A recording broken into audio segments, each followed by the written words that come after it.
आपका क्या एनालिसिस है? वो लोकसभा इलेक्शंस में नॉर्थ ईस्ट में हुआ क्या?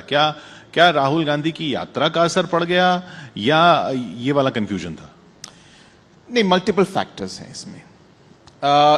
एक है जरूर कि एक तरीके से मणिपुर में जो हुआ, मणिपुर का इशू पूरे हमारे नॉर्थ ईस्ट स्टेट्स में इसका इम्पैक्ट काफी हुआ, क्योंकि मणिपुर का अगर आप इशू देखें तो आप इसको मल्टीपल एंगल्स से आप देख सकते हैं।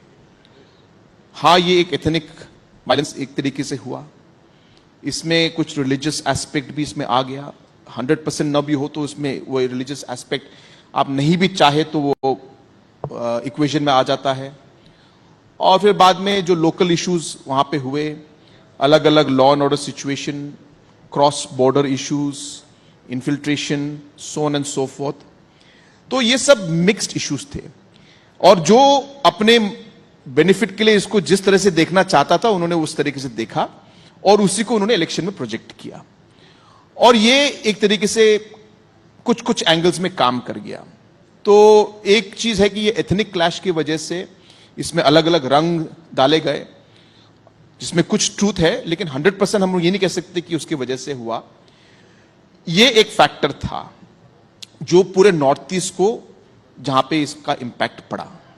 ऑब्वियसली ऑपोजिशन के मूवमेंट की वजह से कंसोलिडेशन हुआ, इसको हवा देना जरूरी है। अब आप कोई इशू को उठाएंगे, लेकिन इशू को उठा के फिर आपने उसके पीछे फिर बैकिंग नहीं दिया और उसको प्रमोट नहीं किया, उसको उठाया नहीं, हवा नहीं दिया, तो वो इशू मर जाएगा, खत्म हो जाएगा।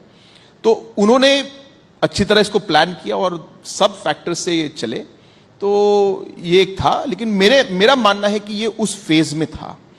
आगे जाके इसका कैसा इंपैक्ट होगा और किस तरीके से भारत सरकार अब इसको आगे बढ़ाएगी, ये प्रेसिडेंट्स रूल वहां पे है, काफी आर्मी का प्रेजेंस आ गया है, अलग अलग ग्रुप से बातचीत शुरू हो गई। पहले जो ग्रुप बात करने के लिए तैयार नहीं थे, एक दूसरे के साथ बैठने के लिए तैयार नहीं थे, आज कम से कम एक चैनल खुलना शुरू हुआ है। तो आगे जाके सिचुएशन सुधरेगा और मुझे लगता है कि इसमें काफी बदलाव आएगा।